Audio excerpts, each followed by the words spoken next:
Chapter 72. Inatake agad ito ng Knight at sinasabi nito na akala ba nila ay hahayaan niya lang silang makatakas, silang mga aso ng pandemonium. Sir Damian, ayos lang ba sila? Patuloy na sumisigaw ang Knight at tinatawag nito si Damian. Napatingin ang Knight sa matanda at naghahanda ito ng isang atake. Pinakawala niya na ito at nakagawa ito ng malawakan na pagsabog. Hindi naman naapektuhan ng Knight, at gumawa ito ng aura shield. At hinarangan ng mage ang impact ng labanan sa baba. Nanginginig naman sa galit ang emperador at sinasabi nito na ang kanyang mga tao. At tinatanong nito kung nasaan siya. Nasaan sila? Sinasabi ng Knight na mukhang tumakas na sila, mahal na hari. Sinasabi ng emperador na hulihin ninyo sila. At huwag ninyong hayaang may makalabas sa lugar na ito ng buhay. Pagkatapos ng paligsahan, si Damian ang nagwagi, at lumaban sa pandemonium, at nagpapagaling sa ilalim ng proteksyon ng imperyo. Nagpatupad noon ang emperador ng lockdown upang walang sinuman ang makalabas. At kinabukasan, tahimik na idinaos ang seremonya ng paggawad ng parangal kay Damian sa Imperial Palace. Sinasabi ng Knight na pagbukas ng mga pinto, huminto sa layong 50 hakbang at magbigay-pugay. Naiinis at sa isip-isip ni Damian na lintik na yan. Isang atake lang pala, tumba na agad siya. Gaya ng inaasahan, mataas ang pader ng isang master. Humihina ba siya dahil hindi naman siya masyadong natatamaan kamakailan? Sa kahit anong paraan, kailangang mahuli agad ang mga taong yun para makauwi na siya. Sinasabi ng tagapagsalita na mahal na kamahalan. Dumating na ang nagwagi sa torneo, na si Damian Haxen na isang high class ng Apple Kingdom. Sinasabi ng emperador na Damian Haxen. Nagtataka naman si Damian nung nakita nito sa malapitan ng emperador, at sa isip-isip nito na ang emperador. Teka lang, siya ba yung lalaking yun noon? Nagbigay-pugay si Damian at sinasabi nito na mapagkumbaba siyang binabati ang inyong kamahalan. Mabilis naman tumakbo ang emperador papunta kay Damian at sinasabi nito na tama na yan. Ang bayaning pumihil sa kasamaan ay hindi dapat yumuko. Sinasabi ni Damian na paumanhin. Sa isip-isip ng emperador na hindi. Napalabas siya nang hindi niya namamalayan. Ito sana ang una nilang pagkikita, pero ang pakiramdam na ito. At napapatanong ang emperador kung nagkakilala na ba sila noon? Sinasabi ng emperador na humihingi siya ng paumanhin sa pagdaraos ng isang simpleng seremonya. Tanggapin na lamang ninyo ang kanyang pasasalamat. Nagtataka naman dito si Damian kung bakit ganyan ang kilos ng emperador at sinasabi nito na kamahalan. Ang kanyang dignidad. Nagtataka at sa isip-isip ng emperador na hindi niya alam kung bakit ganito ang kinikilos niya. Isang hindi mailarawang bugso ng pasasalamat ang bumubukal sa kanyang kalooban para sa lalaking ito. Para bang may utang siya sa kanya na hindi niya kayang bayaran. Ano ba talaga ang damdaming ito? Sinasabi ng emperador na Sir Damian, sabihin niya sa kanya kung ano ang kanyang nais. Gagantimpalaan niya siya ng kahit ano, kahit pa kailanganin niyang ubusin ang kabangyaman ng bayan. Nagtataka naman dito si Damian at sa isip-isip nito na kahit ano. Sandali lang. Batay sa timeline, dapat ay narito pa rin ang bagay na yon sa ngayon. Ang bagay na ninakaw kinalaunan at ibinigay kay Dorgo. Tama. Gamit ang pagkakataong ito, kaya niyang mag-power up at direktang maghiganti sa kanya. At mas maaga rin siyang makakauwi. Sinasabi ni Damian na mahal na hari, kapag nahuli na ang mga hayop na yun mula sa pandemonium, makakauwi na siya, di ba? Sinasabi ng emperador na syempre naman. Humihingi rin siya ng paumanhin para dyan. Siguradong gusto niyang ibahagi ang magandang balita sa kanyang pamilya. Mas mapapabilis sana kung kikilos ang unang espada ng imperyo, pero kasalukuyan siyang wala dahil sa isa pang misyon. Aayusin niya ito agad sa lalong madaling panahon, kaya mangyaring maghintay pa ng kaunti. Mayroon pang ang 5 knight na nasa masterclass ang imperyo. Sinasabi ni Damian na naiintindihan niya. Napapangiti at sa isip-isip ni Damian na hindi talaga bagay sa personalidad niya ang basta na lang nakaupo at naghihintay. Tinatanong ni Damian kung maaari ba siyang humiling ng kahit ano bilang gantimpala. Sinasabi ng emperador na siyempre naman. Sinasabi ni Damian na kung gayon, mayroon bang mga elixir na makapagpapalakas ng kanyang mana at pisikal na katawan? Parang Dragon Heart, o isang elixir. Sinasabi ng emperador na nasa kanila nga ang mga yon. At ibibigay niya sa kanya ang lahat. At batid pa ni Damian na gusto niya rin matanggap ang Hemera. Sa labas ng kastilyo. Sa isip-isip ni Damian na medyo handa na siya ngayon, salamat sa kanyang napakalaking kabutihang loob. Bakit ang bait niya sa kanya? Ang Pandemonium ay sa huli ay isang sindikatong binuo ni Dorgo upang pabagsakin ang imperyo. Dahil malapit siyang namuhay kasama si Dorgo, kaya niyang hulaan ang mga pattern ng kanilang pag-uugali hanggang sa ilang antas. Hindi sila maaaring makalayo ng husto. Malamang na nagtatago sila sa isang lugar, naghihintay ng susunod na pagkakataon o naghahanap ng pagkakataong makatakas. Magagamit niya ang mga espiritong tinipon niya sa mga pagkakataong tulad nito. Kung hanapin niya muna ang kanilang base. Nakarating na si Damian sa kanilang tinutuluyan at sinasabi nito na nandito na siya Victor. May tao sa loob at sinasabi nito na pinaghintay niya ba talaga ang taong tinawagan niya? -10 points. Sinasabi ni Damian na unang beses niya sa Imperial Palace kaya medyo natagalan. Pasensya na. Ito pala si Athene at sinasabi nito na mabilis na pag-amin at paghingi ng paumanhin. Dagdag na 10 puntos. Medyo nagulat siya nang may dumating mula sa Imperial Palace. Akala niya ay dito gaganapin ang kasal. Dumating si Agnes at sinasabi nito na itigil niya na ang pagbibilang ng puntos. Hindi ba't kara-rating niya lang din dito? Sinasabi ni Athene na sumasagot-sagot pa siya gayong mahina lang naman siya. Bawas puntos ng 20. Sinasabi ni Agnes na kung sino ang tinatawag niyang mahina. Sinasabi ni Athene na sino pa ba? Sa isip-isip ni Damian na napakahusay ng kalaban, kaya kailangan niya ring maging lubos na handa. Lalakas siya gamit ang mga gamit na natanggap niya mula sa emperador, pero hindi iyon sapat. Si Agnes, isang first-class paladin na na-awake sa kanyang stigmata, at si Athene Hopper, ang susunod na Mercenary King at anak ng Grandmaster Mercenary King.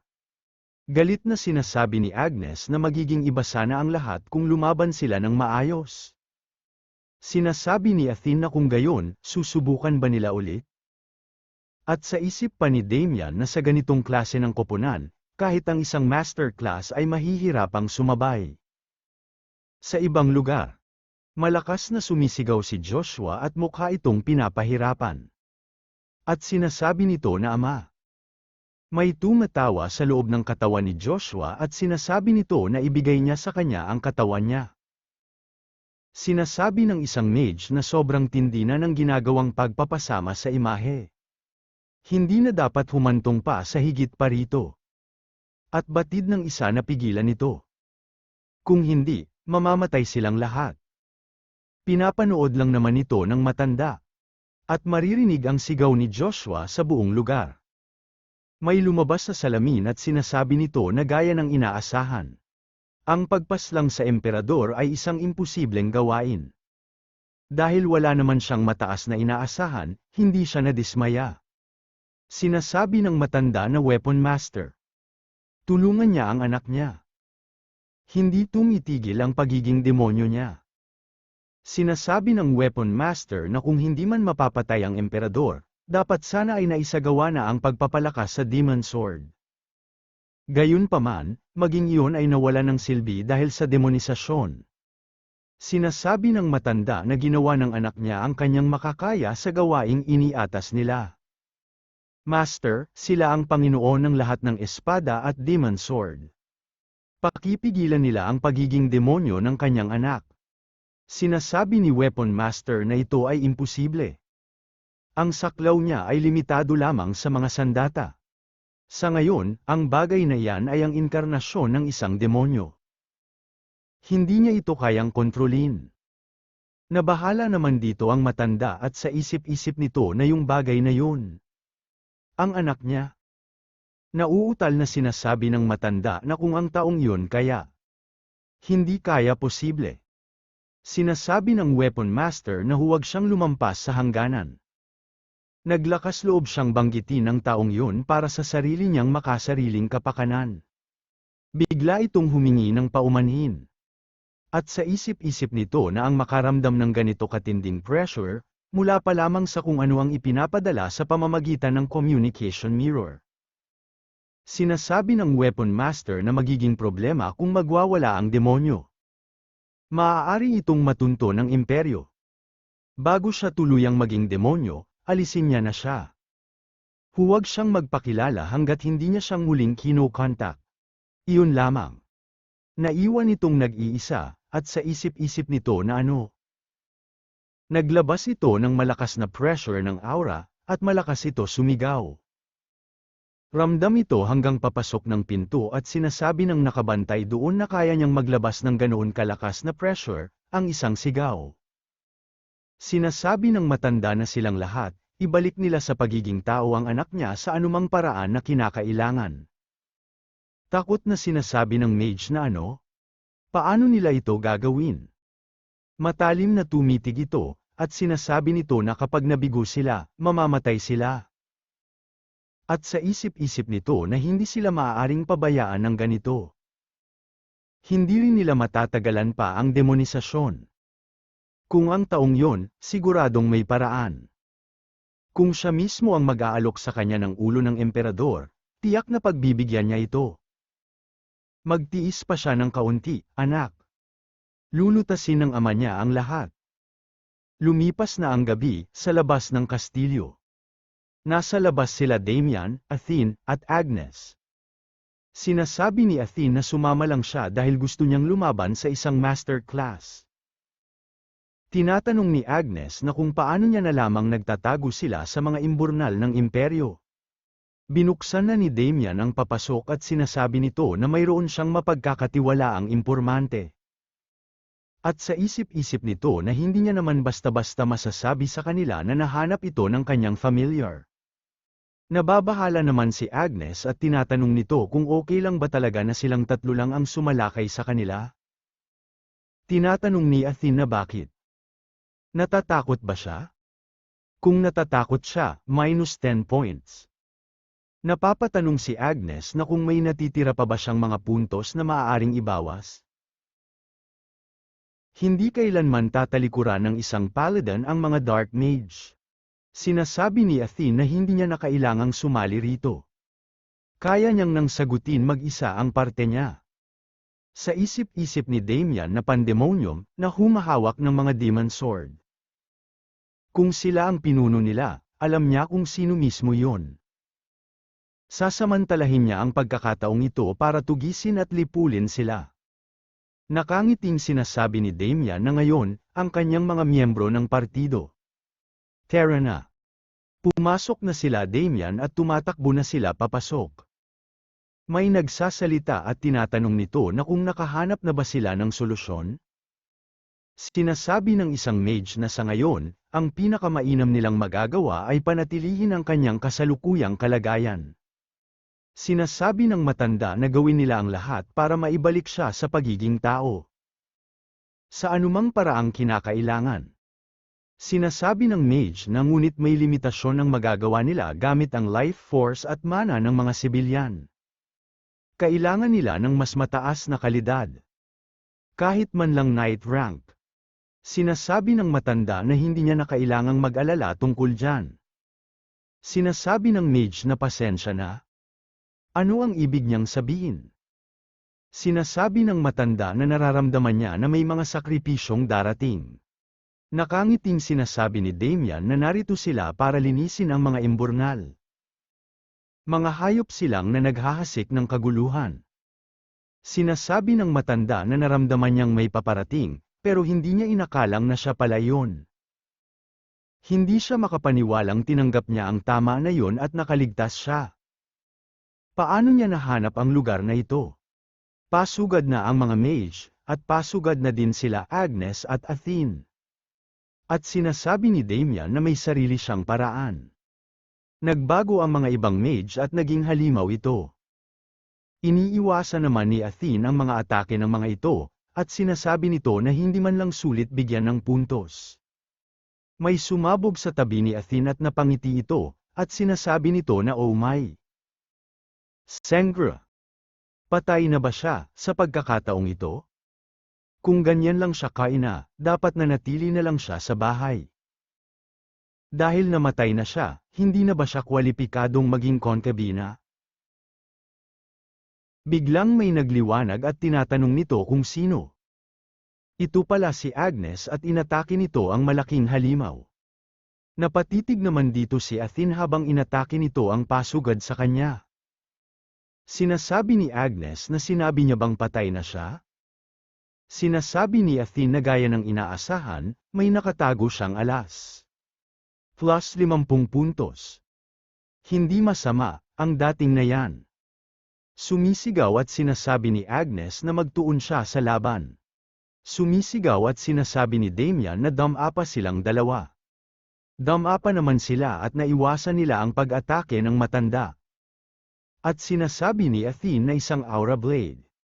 Pinagmasdan naman ito ni Agnes at sinasabi nito na hindi, iba ito. Agad naman nalaman ni Damian kung ano ito, at sinasabi nito na ito ay invisible blade. Isang kalagayan kung saan nagpapalabas ang isa ng blade na walang tiyak na anyo sa napakabilis na bilis.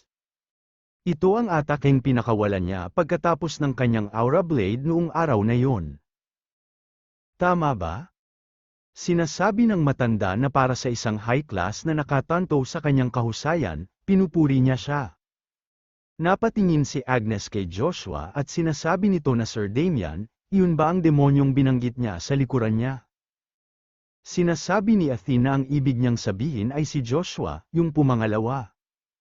Mukhang ganoon nga. Sinasabi ni Agnes na anuman ang dahilan, tila hindi kayang lumaban ng demonyo. Napatitig dito si Damian at sinasabi nito na mabuti yan. Nakakainis sana kung nagwala rin ang demonyo. Tapusin na nila siya habang may pagkakataon pa sila. Naghahanda na ang matanda at sinasabi nito na dahil dumating siya nang walang kasamang kahit sinong Imperial Knight, mukhang wala siyang kakayahang kilalanin ang kanyang lugar. Kahit magsama-sama pa ang tatlong high class, hindi nila mapapantayan ang isang master class. Ang kayabangan niya ang magiging sanhi ng kanyang kapahamakan. Sumisigaw at sinasabi ni Damian na paparating na siya. Gawin lang nila ng eksakto ang sinabi niya sa kanila. Sinasabi ni Athene na ang ibig niyang sabihin ba, ay basahin muna ang daloy ng mana at direksyon ng espada niya. Sinasabi ng matanda na hindi porket nababasa niya ito, ibig sabihin ay maaari na siyang mag-react dito. Umatake na ang matanda at nanlaki ang mga mata nila, at umatake ito sa iba't ibang direksyon. Nagtataka at sinasabi ng matanda na nakakagulat ito. Hindi niya akalain na ang mga tinatawag na high class ay maaaring mag-react dito. Nakalapit na si Athene at sinasabi nito na walang silbi ang kanyang invisible sword sa malapitang labanan. Naharangan nito ang pag-atake ni Athene at sinasabi nito na walang galang. Sa tingin niya ba talaga ay sapat na ang tatlong high class para talunin siya? At mabilis itong umatake kay Athene, at malapit na itong tumama sa kanya, at buti na lang mabilis na harangan ito ni Damian. Nakangiting sinasabi ni Damian na hindi sila basta-bastang high class. Galit na sinasabi ng matanda na brat siya. Umatake na ulit ito, pero hindi niya namamalayan na mabilis na nakapunta si Agnes sa kanyang likod. Napansin naman niya ito at napatingin, kaso huli na ang lahat at tinamaan niya ito. Hindi pa siya nakaka-react ng husto, may paparating agad na dalawang atake. At sa pagkakataon na ito, nakatalon siya, at nakaiwas. Nababahala naman ang matanda at sa isip-isip nito na anong klaseng mga batang to. Nahijitin na nila ang antas ng pagiging high class. Hindi naman niya namamalayan na may paparating na matinding atake sa kanya. Napatingin ito sa likod, at nabahala ito at sa isip-isip nito na lintik, nasa likuran niya lang si Joshua. Hinarangan niya ito at ginamit nito ang Aura Blade, at sinasabi nito na hindi niya sila hahayaang hawakan man lang ang kanyang anak. Tumama na ito sa kanyang ginawang harang. Sinasabi ni Athene na ang mabilis na espada ni Joshua. Akala niya ay kahawig ito ng kanyang invisible blade. Kaya pala mag-ama sila. Sa isip-isip ni Damian na kinulong ba niya si Joshua dahil ayaw niyang mawala ang kanyang anak? Umatake na si Damian at sa isip nito na mabuti, kung gayon ay sabay niya na silang ipapadala. Napapamura at sa isip-isip ng matanda na lintik. Naparalisa ng kidlat ang katawan niya. Nasa harap na nito si Damian, at nang laki ang mga mata nito sa gulat. Bigla na lang nabasag ang espada ni Damian. Hindi naman makapaniwala ang mga ito, at dumating pala si Joshua at kagat-kagat nito ang espada ni Damian. Napapasigaw na lang ang ama nito at binabanggit nito ang pangalan niya.